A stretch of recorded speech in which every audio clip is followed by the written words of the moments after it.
Welcome to this explainer.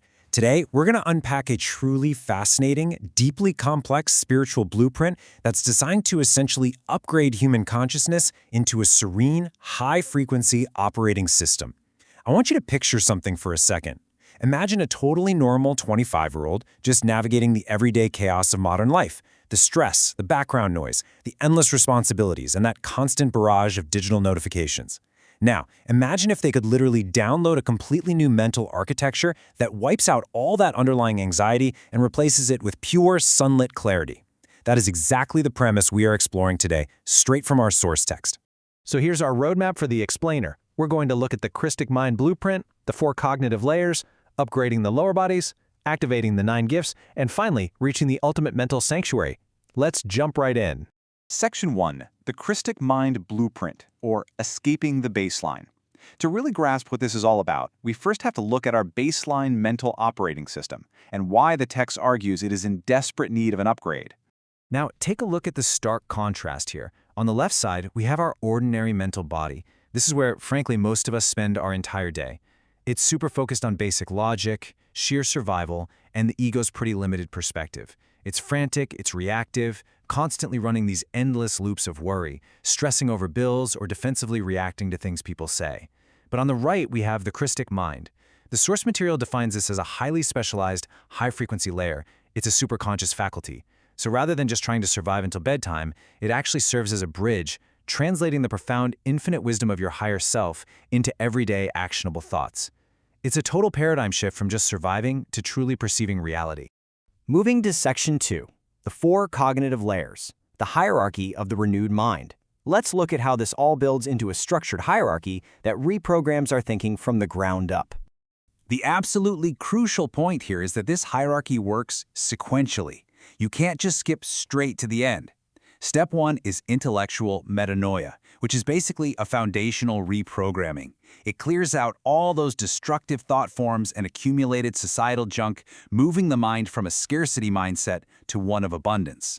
Step 2 brings us to the logos interface. Step 3 is discernment and waiting. Think of this as a highly calibrated spiritual gatekeeper that tests every single incoming thought before you actually accept it. And finally, step 4 is intuitive synthesis, which is where you achieve this instant prophetic understanding. Let's actually break down a couple of the more complex steps so we really get the mechanics. Okay, to make sure we don't get bogged down in esoteric jargon, let's specifically define Step 2, the logos interface. This is the core mechanism that lets the soul perceive the world through the lens of divine order. According to the text, instead of just looking at a situation or an object and giving it some concrete, limiting label, your mind connects directly to the universe's underlying divine logic. You begin to actually understand the spiritual why behind physical laws, and grasping that why is what fundamentally changes how you interact with everything around you. And guys, by the time you reach that final step, intuitive synthesis, the way you process information is just entirely different. It is genuinely wild to think about. The Crystic Mind completely bypasses our slow, linear, step-by-step reasoning. Instead, it synthesizes logic and spirit into a singular flash of illumination. The source claims this is where you experience true prophetic insight, literally having the ability to see the end from the beginning and understanding these incredibly complex truths instantly without having to manually do the math in your head. Section 3. Upgrading the lower bodies. Think of this as the hardware update. With your mind's core programming installed, let's see how this light of presence recalibrates the physical and emotional hardware of the human soul. Just look at how this new software directly impacts our hardware. For the mental body, it brings a profound silence. It finally shuts down that exhausting, frantic internal dialogue. For the emotional body, it acts like an anchor of wisdom, which stops those impulsive reactions, like the urge to snap in anger or just run away when you're scared. But check out the memory body, because this is absolutely fascinating. The text says it neutralizes deep-rooted belief seeds and literally overwrites energetic trauma knots stored in your etheric channels. And for the physical body, it triggers actual neurological renewal.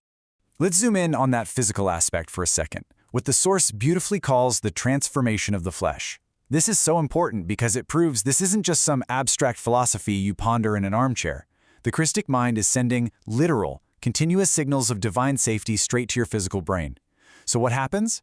Your endocrine system stops pumping out stress hormones like cortisol, and it shifts into producing chemicals meant for rest, cellular repair, and enhanced vitality. Your spiritual state is literally dictating your biological health, pulling you out of fight or flight and into deep restoration. All right, Section 4, activating the 9 gifts, which are essentially the software features. Once your biological and mental hardware is updated and secured, this high-frequency infrastructure lets you run 9 powerful new spiritual software programs. The Source divides these 9 gifts into very distinct categories. Starting with the utterance gifts, we see a massive leap from basic human reasoning straight to divine revelation. The gift of knowledge lets you receive specific, hidden facts about a situation, things your natural mind logically couldn't possibly know. Then, the gift of wisdom steps right in to provide the divine why and how, so you can apply that newly acquired knowledge in a way that aligns perfectly with the grandest design. Next up are the action gifts. This is where we get into kinetic power, projecting divine grace as actual energy to force the material world into alignment with a higher blueprint. Faith here isn't just hoping for the best. It's a mental anchoring so intense that it completely overrides physical fear. Healing directs that potent light of presence to dissolve deep nervous system trauma. And miracles, according to the text, miracles happen when the mind uses the Logos interface to temporarily suspend lower physical laws, altering the physical environment through high vibration power. It's a total escalation of ability. And finally, we have the visionary gifts. These tap into the Crystic mind's advanced spiritual sensory systems to just bypass human constraints entirely. Discernment lets you literally perceive the vibration of spirits, acting like an infallible mystic warning system. Prophecy hands you a clear, celestial blueprint to the future, and divine communication and understanding allow your mind to soak in spiritual languages, seamlessly translating those celestial vibrations back into articulate, highly impactful thoughts. Which brings us to Section 5, the ultimate mental sanctuary, becoming a divine instrument. Let's pull all of this together and look at the grounded, ultimate goal of installing this massive operating system into our modern, everyday lives. I absolutely love this quote from the Source because it perfectly captures what it means to turn your everyday mind into a permanent, serene bridge to the divine. Think back to that vibrant, grounded 25-year-old we pictured at the start of this explainer. The goal isn't to pack up your bags, escape the physical world, and go live in isolation on a mountain somewhere. No. The goal is to walk right through the middle of a crowded street, a stressful job, and noisy environments, all while remaining in a state of constant divine soaking. It's about naturally projecting virtuous feelings outward, neutralizing the negativity in a room, and walking with its incredible, light-activated confidence. So I'm going to leave you with this final thought to ponder as we wrap up.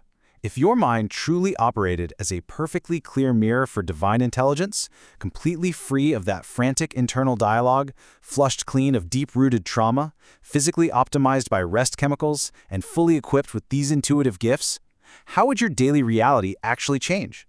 What would your ordinary interactions in this incredibly chaotic world look like if you were operating from an unshakable mental sanctuary? Thank you so much for exploring this incredible blueprint with me today. Keep learning and keep questioning.